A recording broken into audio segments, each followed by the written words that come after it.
नमस्कार मित्रों, मैं डीआर सारन और आप देख रहे हैं उत्थान एजुकेशन।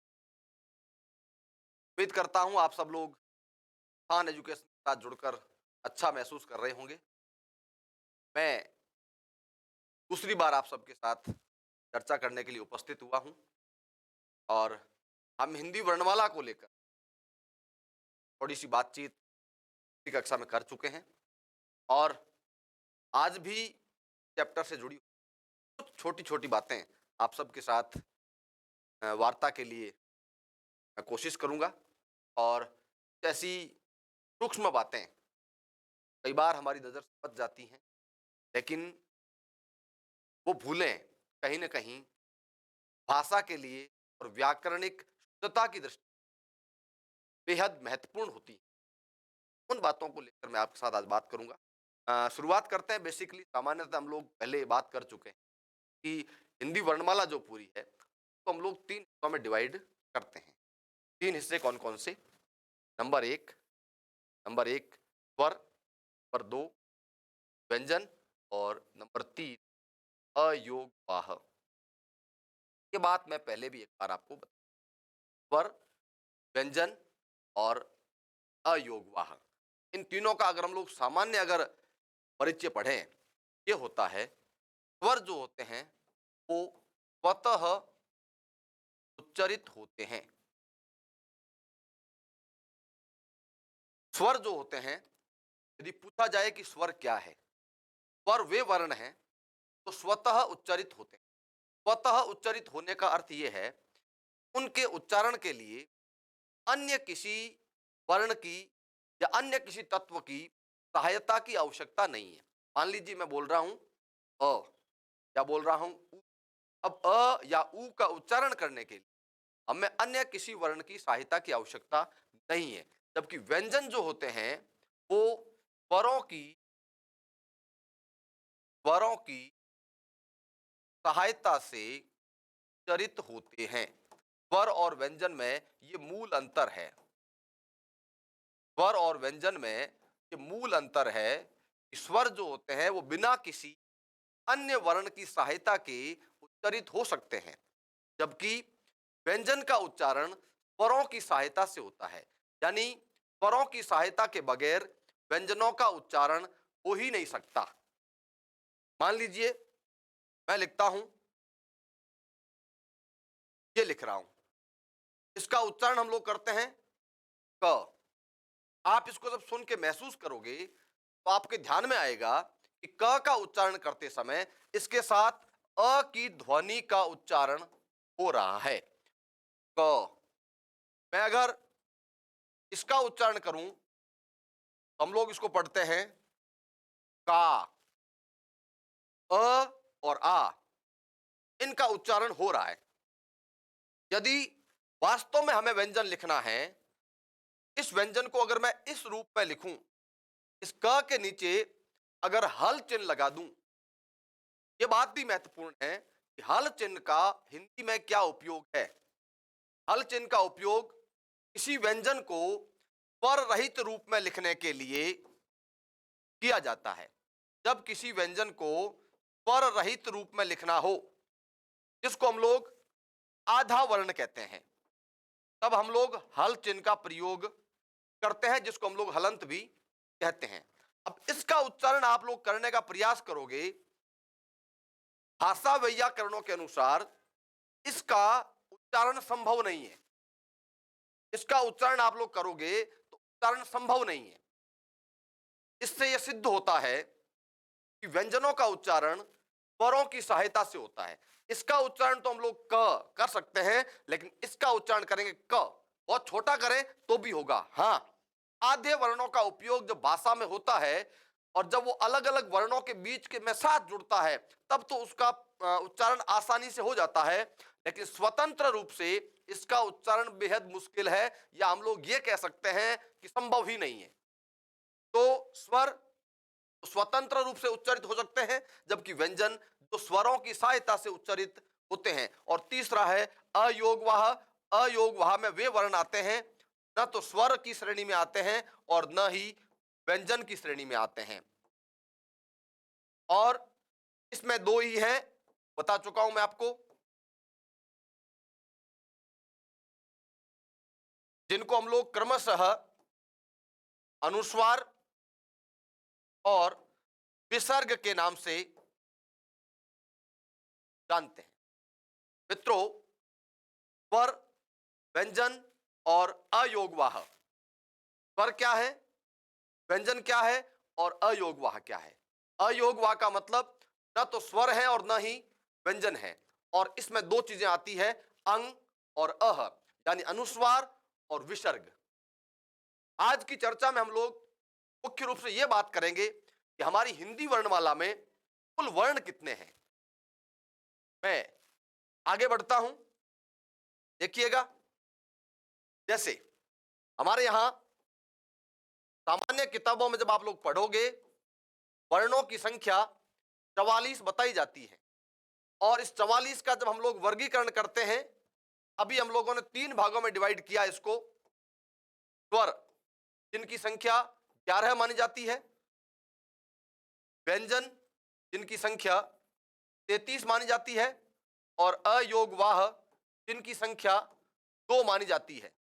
अब दिक्कत यहीं पैदा हो जाती है, जब कुल वर्णों की संख्या 44 है, तो उनमें से 11 स्वर और 33 व्यंजन, 44 का आंकड़ा पूरा हो गया, तो ये अयोगवाह कहां जाएंगे? मैं यही बात क्लियर करने के लिए आपके बीच उपस्थित हुआ हूं।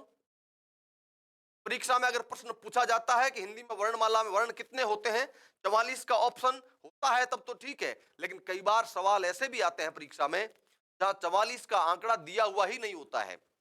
तब हम लोग कैसे तय करेंगे कि वर्णों की संख्या कितनी है? दरअसल ऐसा इसलिए होता है क्योंकि हिंदी एक ऐसी भाषा है जिसमें दुनिया की तमाम भाषाओं के शब्द मिलते हैं, और स्वाभाविक है दुनिया की अन्य भाषाओं के शब्द जब हिंदी में आते हैं तो स्वाभाविक है कि शब्दों के साथ वर्ण भी आएंगे। हिंदी अपना रूप परिवर्तित कर रही है। हिंदी में नित्य नए वर्ण और नित्य नए शब्दों का आगमन होता है। हिंदी अपने शब्द भंडार को, अपनी डिक्शनरी को लगातार व्यापक और विस्तृत करने में लगी है। और हिंदी की एक खासियत है, जब हिंदी भाषा में बात करते वक्त बीच में अगर किसी अन्य भाषा के शब्द का प्रयोग कर लिया जाए, तब भी हमें कहीं कोई असहजता नहीं लगती, जबकि ये बात अन्य भाषाओं में देखने को नहीं मिलती। इसलिए वर्णों की संख्या 44 से भी अधिक है, और कौन कौन सी है उन सब की बात मैं आपके साथ आज करने वाला हूं। खैर, मैं पहले स्वरों पे आता हूं। स्वरों की संख्या कितनी? स्वरों की संख्या कितनी, ये अपने आप में एक विवादित प्रश्न है। विवादित इसलिए है, मैं एक चीज आपको बता दूं, जितने भी लोग कॉम्पिटिटिव एग्जाम दे चुके हैं या फिर एग्जाम देने वाले हैं या फिर दे रहे हैं, उन लोगों ने बहुत बार देखा, हाल ही में द्वितीय श्रेणी अध्यापक के एग्जाम चल रहे हैं, इससे थोड़े पहले लेक्चरर के एग्जाम हुए थे, और जिन लोगों ने हिंदी का एग्जाम दिया है वो लोग जानते हैं। और ये हिंदी की बात नहीं है, हर विषय की बात है, लेकिन यहां मैं हिंदी की बात कर रहा हूं। उन परीक्षाओं में जो पेपर बनाते हैं, चाहे वो राजस्थान लोक सेवा आयोग बना रहा हो या फिर अन्य कोई बोर्ड जिसको परीक्षा करवाने की जिम्मेदारी दी गई हो वो बनाता हो, चाहे माध्यमिक शिक्षा बोर्ड बनाता हो या अन्य कोई आयोग बनाता हो, एक बात देखने को मिलती है, परीक्षा में दो चीजें हमेशा देखने को मिलती है। कौन सी? एक तो डिलीट और एक बोनस। डिलीट और बोनस ये परीक्षा का अभिन्न हिस्सा बन चुका है। कैसे? पेपर बना, परीक्षा हुई, परीक्षा देके आगे आयोग की जारी करता है, और की जारी करने के बाद अभ्यर्थियों से आपत्तियां आमंत्रित की जाती हैं, और उन आपत्तियों के बाद आजकल लोगों के पास इतने पढ़ने के सोर्स हैं कि कई बार वो परीक्षा करवाने वाले आयोग को भी मात दे जाते हैं। इसलिए जब वो आपत्तियां लगती हैं, दो चीजें नई क्रिएट होती है, वो डिलीट और बोनस। कुछ सवाल तो डिलीट कर दिए जाते हैं और कुछ सवालों में बोनस अंक दे दिया जाता है। ये बात मैं इसलिए बता रहा हूं कि कॉम्पिटिटिव एग्जाम में परीक्षा का में प्रश्न का जो उत्तर है दिए गए विकल्पों पर निर्भर करता है। और कई बार विकल्प इस प्रकार से दिए जाते हैं कि सवालों पर विवाद खड़े होते हैं। इसलिए मैं ये बात कह रहा हूं कि हिंदी भाषा में जब हम लोग पूरी व्याकरण पढ़ेंगे तो बहुत सारी ऐसी बातें होगी जिनको लेकर आपके दिमाग में डाउट पैदा हो जाएंगे, क्योंकि आप लोगों ने बहुत सारे लोगों से पहले पढ़ रखा है, बहुत सारी किताबें आप लोगों ने पढ़ रखी है और अलग अलग लोगों ने अलग अलग किताबें पढ़ी है, तो स्वाभाविक है कुछ ऐसी बातें होगी तो अलग अलग रूप में आपने पढ़ी होगी। मैं कुछ बातें बताऊंगा जिनसे आप लोगों की असहमति हो सकती है। मैं पहले कह देता हूं, मैं जो कह रहा हूं वही सही है जरूरी नहीं है, या अन्य कोई व्यक्ति कह रहा है वही सही है जरूरी नहीं है। सही क्या है आजकल की स्थिति के अनुसार बता रहा हूं, सही वो है जिसको परीक्षा करवाने वाला विभाग उत्तर में जारी कर देता है। इसलिए मैं सारी चीजों को अपने साथ लेकर चलूंगा, सब चीजों को समेटने की कोशिश करूंगा। परीक्षा में सवाल क्या आता है उसका उत्तर किस तरह देना है। मैं आ रहा हूं स्वरों की संख्या पर।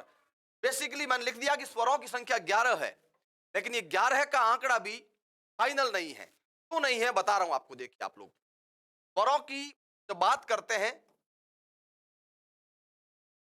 ये स्वर होते हैं।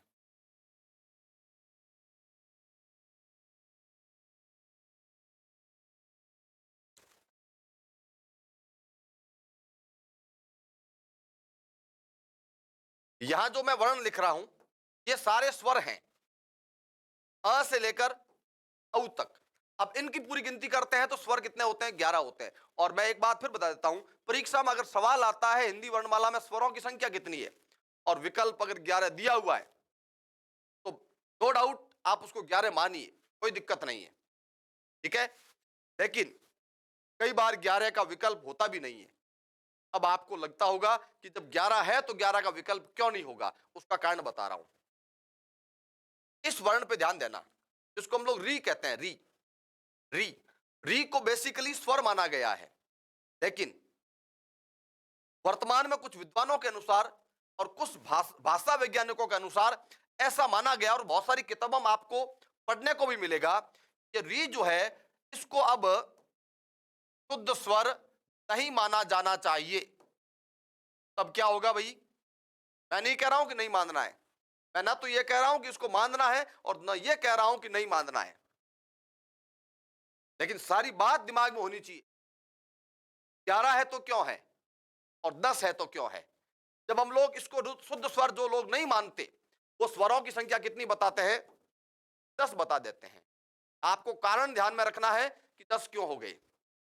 मूलतः स्वर 11 है, लेकिन जब री को स्वर अगर नहीं माना जाए, कल्पना कीजिए आप लोग, तो स्वरों की संख्या कितनी रह जाएगी? 10। इसका मतलब स्वरों की संख्या के संबंध में 10 का आंकड़ा भी आपको ध्यान में रखना है। लेकिन एक समस्या और हो गई। मान लीजिए हमने री को हटा दिया लेकिन एक स्वर और आया, उस स्वर को हम लोग पढ़ते हैं ओ। ये स्वर भी आपने देखा होगा, ओ। ये क्या है? ये अंग्रेजी भाषा से आया। कौन सी भाषा से आया? अंग्रेजी भाषा से। अंग्रेजी भाषा से इस वर्ड को लिया गया, माफी चाहूंगा, इस वर्ण को लिया गया या इस स्वर को लिया गया। अंग्रेजी का जो अ स्वर है, अ, उसको हिंदी में स्वीकृति मिली। क्यों मिली? क्योंकि अंग्रेजी के शब्दों का प्रयोग बहुतायत से हिंदी में होता है, इसलिए ये स्वर जो है जिसको हम लोग अ कहते हैं, अ, इसको गृहीत स्वर माना गया है। क्या माना गया? याद रखना बात को। गृहीत स्वर, गृहीत स्वर का मतलब होता है ग्रहण किया गया स्वर।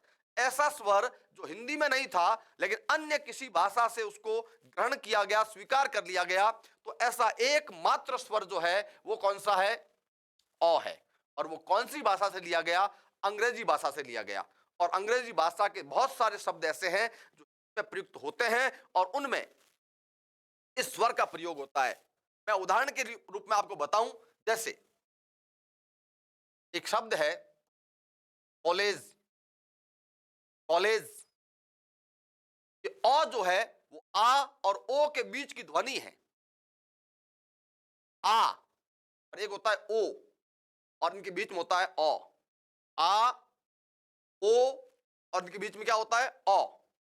और ये अ गृहीत स्वर है तो अंग्रेजी से लिया गया है। जैसे हम लोगों ने लिखा कॉलेज, हम लिखते हैं हॉस्पिटल, हम लिखते हैं डॉक्टर। इसको डॉक्टर नहीं पढ़ते, डॉक्टर क्या पढ़ते हैं इसको हम लोग? Doctor, doctor, college, doctor. और जो स्वर है ये भी हिंदी में आ गया। अब स्थिति क्या बनी बताऊं मैं आपको।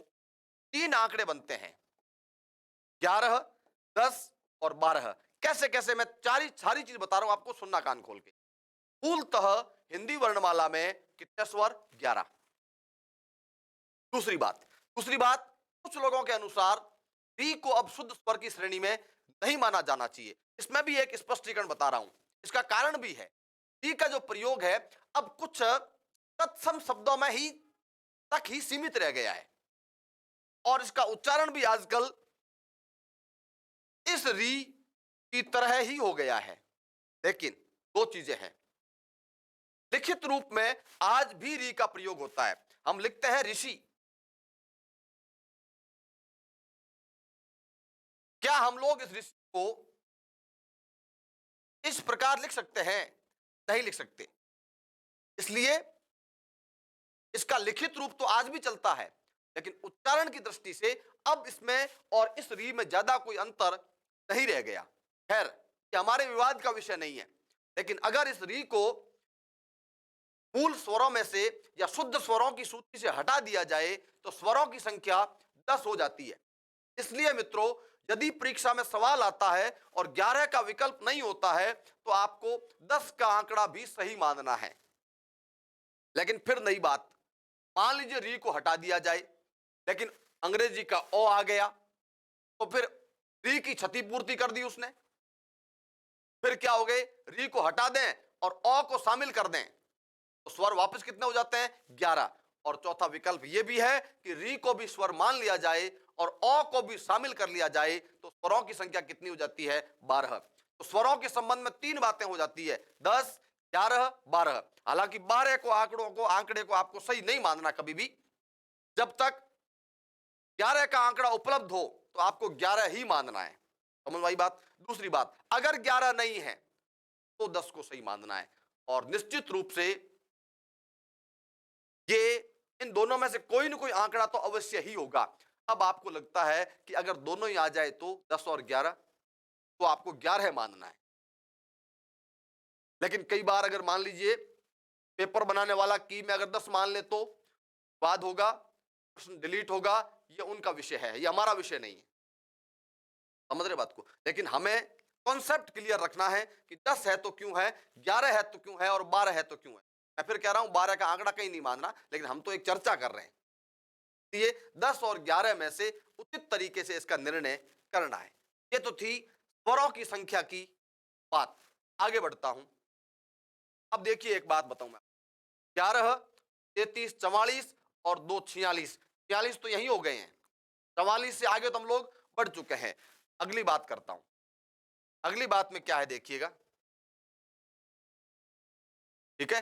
देखो, जैसे अब हम लोग अगर व्यंजन की बात करें तो व्यंजनों की हम लोग 33 की जब बात करें तब तो ये शुरू होते हैं क से, और क से लेकर ह तक। अब इसको मुझे बोल बोल के बताने की आवश्यकता नहीं है। पिछली कक्षा में कुछ चर्चाएं मैंने की थी, जैसे एक तो इसकी चर्चा की थी मैंने, इसकी चर्चा भी की थी मैंने कि ह और ढ, इन पांचों की चर्चा मैं पिछली कक्षा में बहुत अच्छी तरह कर चुका हूं, और उम्मीद करता हूं कि आपको उनका अंतर समझ में आया होगा कि कब किसका कब प्रयोग कहां पर करना है। हम लोग बात कर रहे हैं कि हिंदी में कितने व्यंजनों का प्रयोग होता है। 33 व्यंजन जो है वो तो क से लेकर ह तक हो गए। इसके अलावा कौन कौन? इसके अलावा बताऊं मैं आपको, एक तो हिंदी के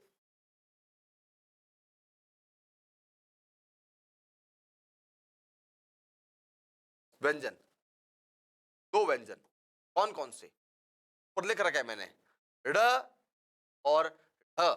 मैंने पहले ही बता दिया, ये जो है ये क वर्ग में आता है और ये ट ट वर्ग में आता है, ये तो ट वर्ग में है ही चलो, लेकिन ये दोनों जो हैं हिंदी के 33 व्यंजनों में शामिल नहीं है। इसका उच्चारण है ड़ और ये है ढ, ड़ और ढ, और ये दोनों हिंदी के अपने व्यंजन माने जाते हैं। तो बाकी वाले हिंदी के नहीं है क्या? हिंदी के तो हैं, लेकिन वो संस्कृत से आए हुए हैं। बाकी वाले जो 33 व्यंजनों की जो बात कर रहा हूं वो तो संस्कृत में भी थे और वहीं से हिंदी में आ गए, लेकिन ड़ और ढ इनका संस्कृत में कहीं कोई अस्तित्व नहीं है। या ये कह सकते हैं कि इन दोनों व्यंजनों को हिंदी ने अपनी आवश्यकता के लिए गढ़ा है, खुद तैयार किया है। इनको हिंदी के नए व्यंजन भी माना जाता है। उनकी संख्या 2 है। जब हम लोग उच्चारण की दृष्टि से या उच्चारण प्रयत्न की दृष्टि से जब भेद की बात करेंगे तो इन दोनों को उत्क्षिप्त भी कहा जाता है। हालांकि ये अभी चर्चा का विषय नहीं है, बाद में करेंगे, लेकिन इन दोनों को उत्क्षिप्त व्यंजन भी कहा जाता है। चलिए, दो तो ये हो गए। इसके अलावा कौन? इसके अलावा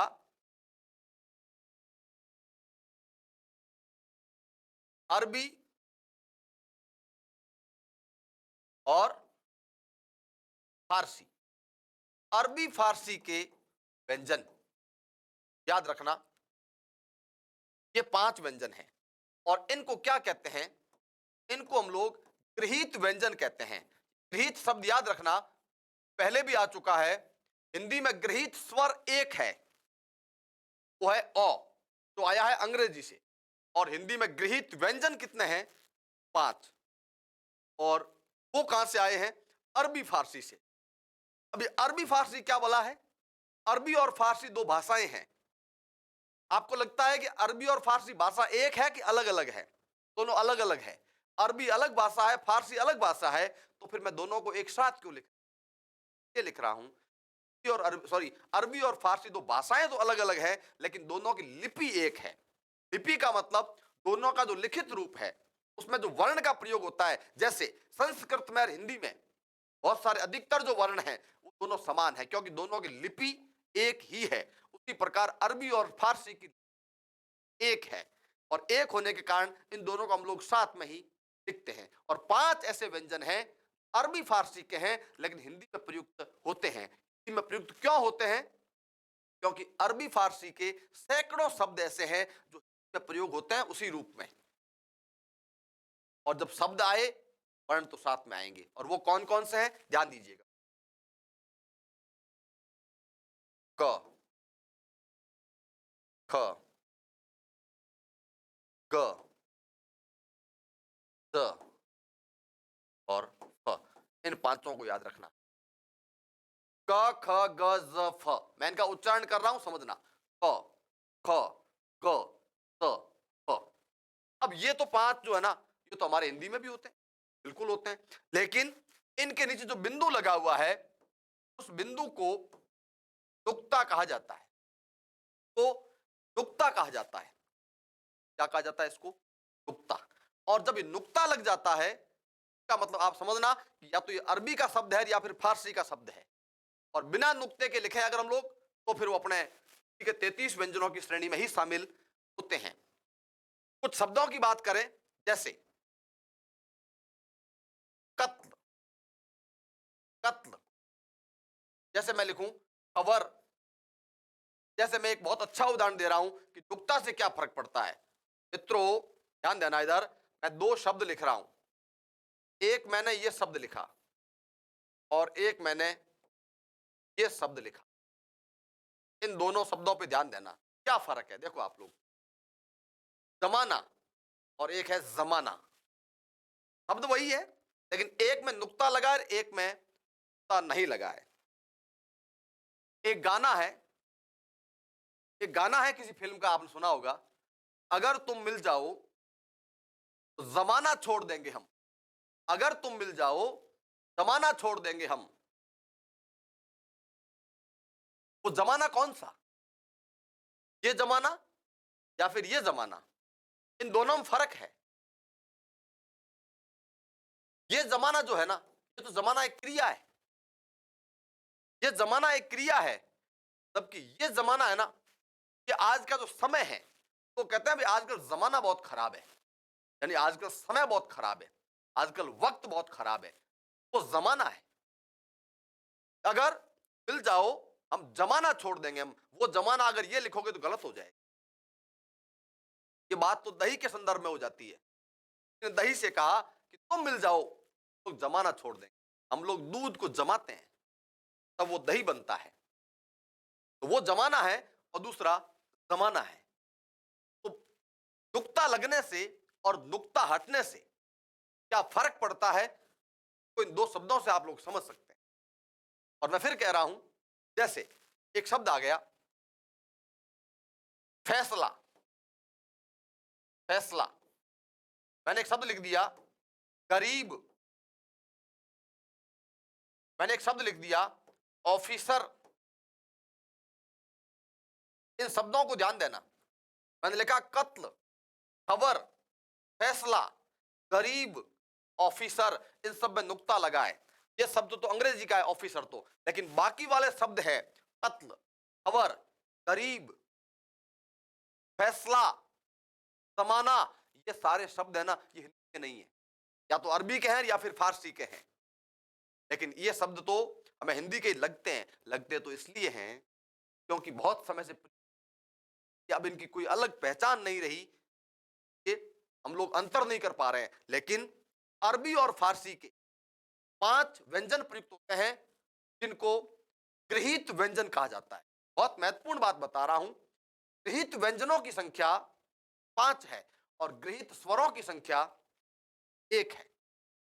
और इनको भली भांति आपको याद रखना है। और बहुत सारे शब्द हैं जिनमें इसका प्रयोग होता है। मैं एक बहुत इंटरेस्टिंग जानकारी बताऊंगा। अभी मैं नुक्ता की बात कर रहा था। नुक्ता मतलब एक बिंदु। कि नुक्ता का प्रयोग कैसे कैसे हो सकता है। किसी भी व्यंजन के साथ नुक्ता कितने प्रकार से प्रयुक्त हो सकता है, देखिएगा आप लोग। जैसे ये मान लीजिए कोई व्यंजन है, नुक्ता पर प्रयुक्त हो सकता है। कई बार नुक्ता का मतलब बिंदु ही तो है, ठीक है? कई बार ये नीचे की तरफ प्रयोग हो सकता है, कई बार नीचे प्रयुक्त हो सकता है, और कई बार इस जगह प्रयुक्त। मैंने एक आकृति बनाई है कि नुक्ता, जिसके चिन्ह के रूप में, संकेत के रूप में हम लोग बिंदु का प्रयोग करते हैं। और वो जो बिंदु है वो किसी व्यंजन के साथ, किसी वर्ण के साथ 4 प्रकार से प्रयुक्त। 4 प्रकार कौन कौन से मैंने लगाए हैं, देखिए आप लोग। या तो ऊपर, शिरोरेखा के ऊपर, या फिर उस वर्ण के ठीक पीछे, या फिर उस वर्ण के ठीक नीचे, और या फिर थोड़ा सा आगे की तरफ। आगे की तरफ, पूरा यहां नहीं होता, इस तरफ होता है। अब मैं चारों का मतलब बता रहा हूं। देखो, जो ऊपर वाला है ना, ये तो अनुस्वार के रूप में प्रयुक्त होता है। अनुस्वार के रूप में बिंदु का प्रयोग होता है। मैं लिखूं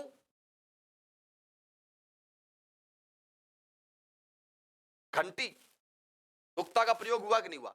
वो जो नुक्ता है वो अनुस्वार के रूप में प्रयुक्त हुआ है।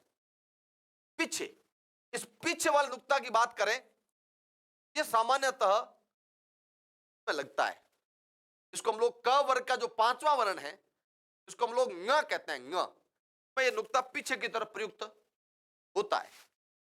नीचे वाला, नीचे वाला की अगर बात करें, जैसे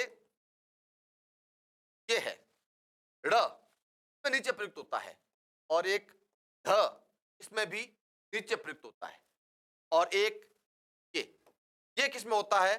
ये अरबी फारसी में होता है। अरबी फारसी के जो शब्द हैं उनमें ये प्रयोग होता है। हालांकि हम लोग तो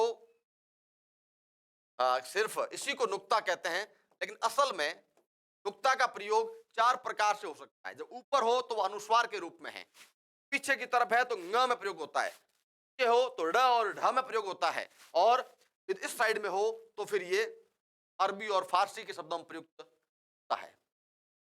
मुझे लगता है इस बात को आप लोग समझ। आगे बढ़ता हूं। अब व्यंजनों की संख्या कितनी हो गई, याद कीजिए आप लोग।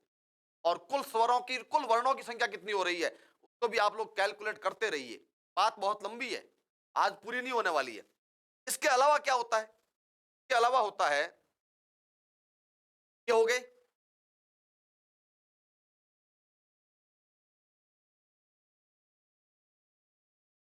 इसके अलावा एक होता है, आज की कक्षा की लास्ट बात कर रहा हूं, एक होता है संयुक्ताक्षर।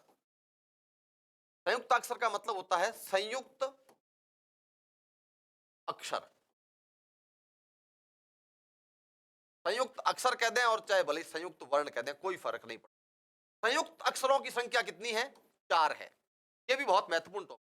हम लोग शुरुआत से जब वर्णमाला लिखते थे तो ह के बाद भी कुछ, तो 4 कौन कौन से देखिए आप लोग।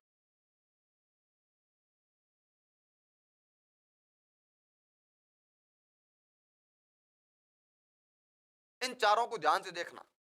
एक तो उच्चारण समझो आप लोग इसको, ठ, त्र, ज और स्र। मैं इनका विश्लेषण बता रहा हूं। संयुक्त अक्षरों की, संयुक्त वर्णों की संख्या 4 है और वो 4 ये हैं। आज को संयुक्त वर्ण क्यों कहा जाता है? क्योंकि इनका जो निर्माण है, इनकी जो रचना है, एक से अधिक एक से अधिक वर्णों को मिला करके बनती है।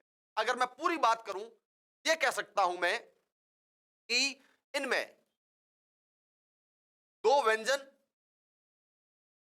संयुक्त अक्षर या संयुक्त वर्ण जो है, 2 व्यंजन और 1 स्वर से मिलकर बनता है। 2 व्यंजन और 1 स्वर, इनको मिलाकर के एक संयुक्त अक्षर बनता है। कौन सा, किन किन को मिला के बनता है, यह बात भी ध्यान में रखनी है। देखिएगा आप लोग, छ, आधा क, आधा स और अ। ठीक है। त्र की बात करें, आधा त, आधा र और आधा अ। और ये आधा क्या था, तो पूरा ही होता है। स्वर कोई आधा नहीं होता, स्वर पूरा ही होता है। ये आधा और पूरे वाली बात है ना, ये सिर्फ किस में होती है? व्यंजन में होती है। व्यंजन में स्वर लगा हुआ है, कोई मात्रा लगी हुई है तो पूरा है, और मात्रा नहीं लगी हुई है तो मतलब आधा है। ठीक है। ज, ये बहुत महत्वपूर्ण है।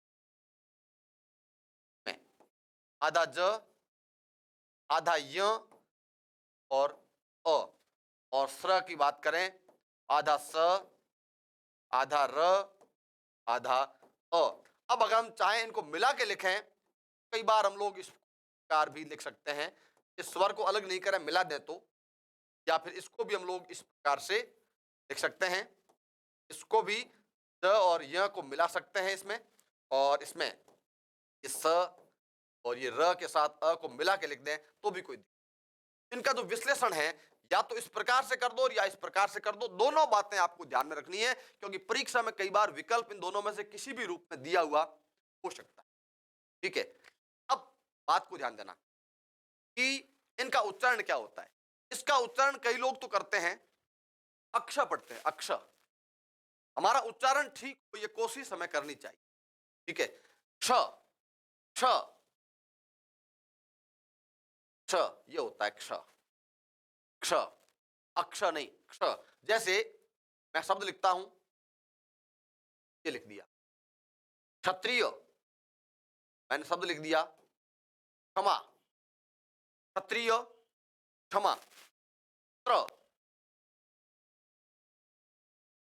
ये शब्द लिखा। मान लीजिए क्या पढ़ेंगे इसको हम लोग? त्रिशूल।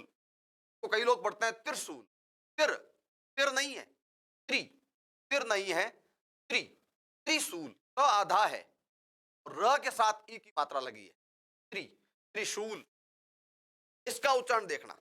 इसका उच्चारण तो ज्यादातर लोग इस प्रकार कर देते हैं, ज्ञ, और हम लोग व्यवहारिक रूप में ज्ञ ही पढ़ते हैं इसको। सब लोग, आप भी पढ़ते हैं, मैं भी पढ़ता हूं। लेकिन अगर ठीक से इसका विश्लेषण किया जाए, उस बात को समझा जाए, तो इसमें न तो कहीं ग है न कहीं य है क्या इसमें? ज और य। मान लीजिए मैं एक शब्द लिखता हूं, ये शब्द आप लोग जब हिंदी को बहुत अधिक रूप में उच्चारित करने वाले लोगों को सुनोगे, तो वो कई लोग इसको विज्ञान नहीं पढ़ के ज्ञान पढ़ते नजर आएंगे आपको। ज्ञान, ज्ञान क्यों पढ़ते हैं विज्ञान? क्योंकि ज का विश्लेषण है, आधा ज और य ही है, न कि ग और य है। खैर, आप इसको ज पढ़ें चाहे ज पढ़ें, हमारा बोलना इतना महत्वपूर्ण नहीं है, परीक्षा की दृष्टि से लिखना अधिक महत्वपूर्ण। इसलिए इसके विश्लेषण को ध्यान रखें, और हम लोग इसको विज्ञान पढ़ते हैं तो कोई गलत नहीं। लेकिन बोलो भले ही आप चाहे विज्ञान, लेकिन लिखते समय यह संयुक्त अक्षर किन किन अक्षरों को मिला करके बना है, ये बात हमारे ध्यान में रहनी चाहिए। और अगला, जैसे श्रमिक, श्रमिक, अब ये चार की बात हो गई, ये चार संयुक्त, क्या ये चार ही संयुक्त अक्षर हैं? नहीं, मैं थोड़ी सी बात और कर देता हूं। क्या? जैसे अब मैंने कहा कि संयुक्त अक्षर का मतलब जो एक से अधिक अक्षरों को मिला करके बना है। तो सामान्यतः दो व्यंजन और एक स्वर मिलता है, जैसे इनका इन उच्चारण देखा हम लोगों ने। लेकिन हिंदी में ऐसे बहुत सारे ऐसे संयुक्त अक्षर हो जाएंगे, जैसे मैं एक लिखता हूं विद्यालय, मैंने ये लिखा, मान लीजिए विद्यालय, बहुत सिंपल शब्द है। ये क्या है बताओ आप? ये क्या है? मैं द आधा और यह होता है, या इसको ऐसे कर सकते हैं हम लोग, य धन अ, क्या हो जाएगा? या इसको हम लोग द धन। अब बताओ उन संयुक्त अक्षरों में और इसमें क्या फर्क हुआ? इसमें भी दो व्यंजन और एक स्वर आ रहा है, द धन य धन अ, इसलिए हम लोग विद्यालय को कई बार आपने देखा है कार भी लिख विद्यालय। तो इसको हम लोग संयुक्त अक्षर क्यों नहीं मानेंगे? हमने फिक्स कर दी संख्या, और मैं फिर कह रहा हूं संयुक्त अक्षरों की संख्या अगर परीक्षा में पूछते हैं तो चार ही बतानी है। लेकिन अगर वास्तव में देखा जाए तो और भी बहुत सारे संयुक्त अक्षर हैं, लेकिन जो गिनती में शामिल नहीं किया जाता। इसका कारण यह है कि इनके लिए कोई अलग से लिपि चिन्ह नहीं है। जैसे ध्यान देना मेरी बात से, मैं एक शब्द और लिख रहा हूं, ये लिखा मैंने विद्वान, क्या इसको हम लोग बार इस प्रकार भी लिखते हैं विद्वान। इसका हम लोग करें अगर विश्लेषण, क्या है? द आधा, व आधा और अ। अब अ मान ले, आ मान ले, उससे कोई फर्क नहीं पड़ेगा, स्वर तो बदलते रहते हैं। व भी होता है और द्वा भी होता है और द्वे भी होता है, ठीक है। चलो, ये भी संयुक्त अक्षर होना चाहिए, लेकिन इसको शामिल नहीं किया जाता। और ऐसे बीसों हैं जो संयुक्त अक्षर की तरह है, लेकिन गिनती में उनको शामिल नहीं करते। इसका कारण इनका कोई अलग से संकेत नहीं है, जबकि उनके लिए निश्चित संकेत निर्धारित कर दिया गया। हालांकि कक्षा को अगर मैं इस प्रकार लिखता हूं तो ये क्या सही माना जाएगा? नहीं माना जाएगा। इसलिए नहीं माना जाएगा कि इन दोनों के लिए एक निश्चित चिन्ह हो गया है, जबकि इनको हम लोग दो प्रकार से लिख सकते हैं। विद्यालय ये भी सही है और विद्यालय ये भी सही है, विद्वान ये भी सही है, विद्वान ये भी सही है। लेकिन कक्षा में ये कक्षा गलत है और ये कक्षा सही है। बस यही कारण है गिनती में चार ही लिए जाते हैं, जबकि प्रयोग की दृष्टि से बहुत सारे हैं जिनको हमें समझना चाहिए। तो बहुत लंबी चौड़ी वार्ता है, तमाम तरह की बातें हैं, इसके अलावा भी बहुत कुछ है। अब देखिए आप लोग, 11 स्वर हो गए, 11 तो मूल है ही, फिर और स्वर आ गया अंग्रेजी का। व्यंजनों की बात करें, क से लेकर अ तक 33 तो पूरे हो गए। उसके बाद हिंदी के अपने व्यंजन ड़ और ढ आ गए, फिर अरबी और फारसी के 5 आ गए। अयोग वा में अनुस्वार और विसर्ग आ गए। इस प्रकार इनकी संख्या जो है वो बढ़ती जाएगी, बढ़ती जाएगी, और ऐसा नहीं है कि स्थिर हो गया। बहुत गतिशील और परिवर्तनशील भाषा है, ये अपने शब्द भंडार को निरंतर बढ़ा रही है। ये हमेशा संभावना रहेगी, हमेशा ये गुंजाइश रहेगी कि इस प्रकार के परिवर्तन इसी के साथ जुड़ते रहेंगे, और हमें सबसे समय समय पर अपडेट होना पड़ेगा।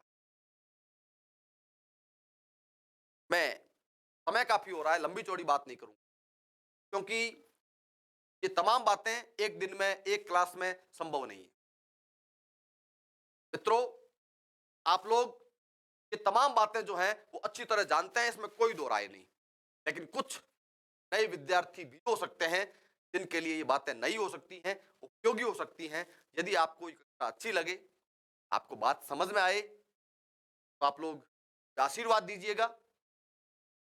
फिर हम लोग आगे तमाम कक्षाओं में मिलते रहेंगे। उम्मीद करता हूं आपको मेरी बात अच्छी लगी होगी। आज के लिए इतना ही। जय हिंद, नमस्कार।